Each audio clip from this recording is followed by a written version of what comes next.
ডবকাপাতাৰ ৮ নং ৱাৰ্ডত কালভাৰ্ট নিৰ্মাণৰ নামত যি ধৰণৰ অনিয়ম সংঘটিত হৈছে, আজি কেইবাদিনৰ পৰা দেখা গৈছে যে বাতৰি সম্প্ৰচাৰিত হৈ আছে এই ৮ নং ৱাৰ্ডৰ কালভাৰ্ট নিৰ্মাণৰ কাৰ্যৰ ওপৰত এই জিলা উপায়ুক্ত আৰু ডবকা চক্ৰ বিষয়া কাৰ্যালয়তো এই সন্দৰ্ভত অভিযোগ দিছিল যে গ্ৰেজিং ৰিজাৰ্ভত কোনো ধৰণৰ চৰকাৰী আঁচনি ৰূপায়িত হ'ব নোৱাৰে চৰকাৰী নৰ্মছ হিচাপত।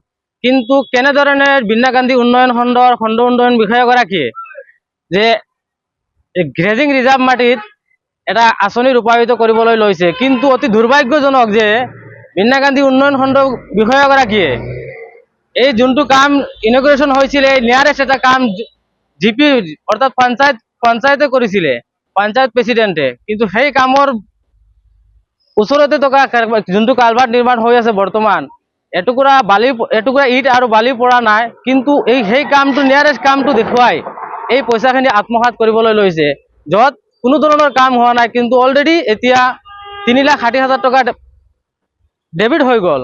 কনষ্ট্ৰাকশ্যন কমিটিলৈ প্ৰায় 100% পইচা গুচি গ'ল মাদাৰ একাউণ্টৰ পৰা, কিন্তু কোনো ধৰণৰ কাম হোৱা নাই এতিয়ালৈকে। এই সন্দৰ্ভত মই হোজাই জিলা আয়ুক্ত আৰু ডবকা ৰাজহ চক্ৰ বিষয়াকো আমি মেমৰেণ্ডম দিছিলোঁ উচিত তদন্ত কৰিবৰ কাৰণে, কিন্তু আজিলৈকে কোনো ধৰণৰ সঁহাৰি পোৱা নাই। গতিকে মই চৰকাৰক এইটো দাবী জনাম যে চৰকাৰে প্ৰায় সময় কৈ অহা শুনা পাইছোঁ যে শূন্য সহনশীলতা চৰকাৰ চলাই আছে, কিন্তু একাংশ চৰকাৰী বিষয়াৰ দ্বাৰা আজি লুণ্ঠন চলি আছে। এইটোতো কোনো পৰ্যায়ে হ'ব নোৱাৰে। চাওক, চৰকাৰে নিয়ম হিচাপে গ্ৰেজিং ৰিজাৰ্ভত কোনো ধৰণৰ আঁচনি ৰূপায়ণ কৰিব নোৱাৰে, কিন্তু কিহৰ স্বাৰ্থত বিন্যা গান্ধী উন্নয়ন খণ্ড উন্নয়ন বিষয়াগৰাকীয়ে এই গ্ৰেজিং ৰিজাৰ্ভত এইটো কাম চেংচন কৰাইছে, য'ত উপযুক্ত স্থান আছে।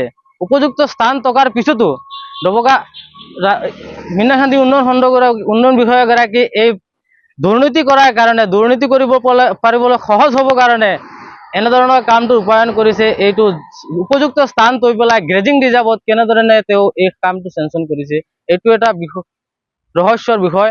গতিকে এইটো বিহিত ব্যৱস্থা ল'ব লাগে, তদন্ত হ'ব লাগে। যিকোনো খবৰৰ বাবে যোগাযোগ কৰক 7099017330 লগতে 7099017110 নম্বৰত।